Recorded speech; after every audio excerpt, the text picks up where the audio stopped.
চেনেহৰ মুগাৰে মহুৰা, তাতোতকৈ চেনেহৰ মাকো, তাতোতকৈ চেনেহৰ বহাগৰ বিহুটি নেপাতি কেনেকৈ থাকোঁ। যিহেতু মৰমৰ ৰঙালী বিহুটি পালেহি, সেইবাবে মই আজি ব্লগটি বিহুৰে আৰম্ভণি কৰিছোঁ। আপোনালোক সকলোকে ৰঙালী বিহুৰ আন্তৰিক শুভেচ্ছা জ্ঞাপন কৰিছোঁ। আপোনালোক সকলোকে ভগৱানে ভালে কুশলে ৰাখক আৰু গোটেই বছৰটি যেন ভালদৰে যাওক। পিছে বিহুৰ প্ৰিপাৰেশ্যন কেনেকুৱা? পিঠা পনা বনালে নে?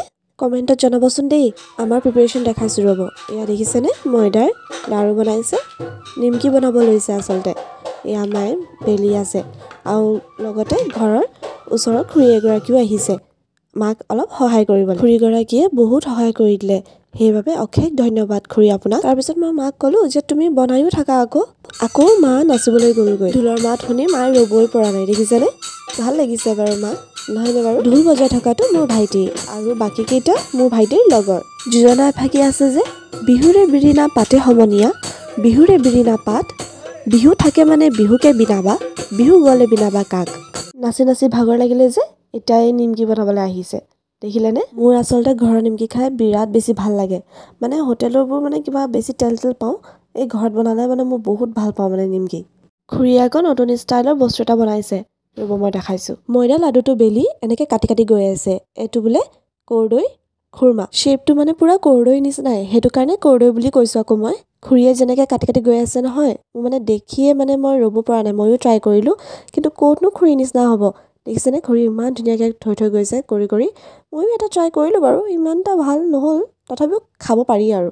এয়া মায়ে ভাজি আছে আৰু লগতে এয়া চেনি পানীখিনি উতলাই আছে। আমি আজি নতুন কিবা এটা ট্ৰাই কৰিছোঁ, আমি আগতে কেতিয়াও এইটো বনাই পোৱা নাই, এইবাৰে ফাৰ্ষ্ট টাইম। এয়া ভজাৰ পিছত এনেকুৱা লাগিছে দেখিবলৈ, মানে একেবাৰে কৰ্দৈ নিচিনাই লাগিছে শ্বেপটো। এতিয়া চেনি পানীখিনিত এইখিনি দি দিব।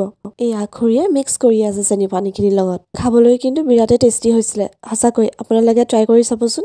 মই দুদিনৰ ব্লগ একেলগতে দি দিছোঁ।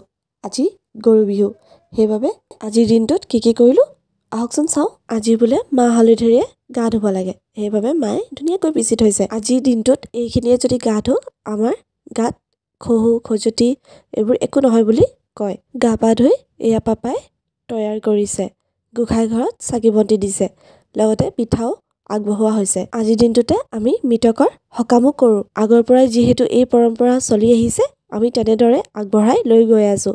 ভগৱানে সকলোকে ভালে কুশলে ৰাখক। আমাৰ পৰিয়ালটিৰ তৰফৰ পৰা আপোনালোক সকলোকে ৰঙালী বিহুৰ আন্তৰিক শুভেচ্ছা জ্ঞাপন কৰিছোঁ। আপোনালোক সকলোৰে মনোকামনা পূৰণ হওক, এয়াই প্ৰাৰ্থনা। এই পূজা ভাগ কৰাৰ পিছত আমি গ'লোঁ পাকঘৰলৈ। গৈ দেখিছোঁ যে পাপাই কিবা এটা ফালি আছে। কি হয় বুলি সুধিলোঁ, কিন্তু মই ধৰিব নোৱাৰিলোঁ।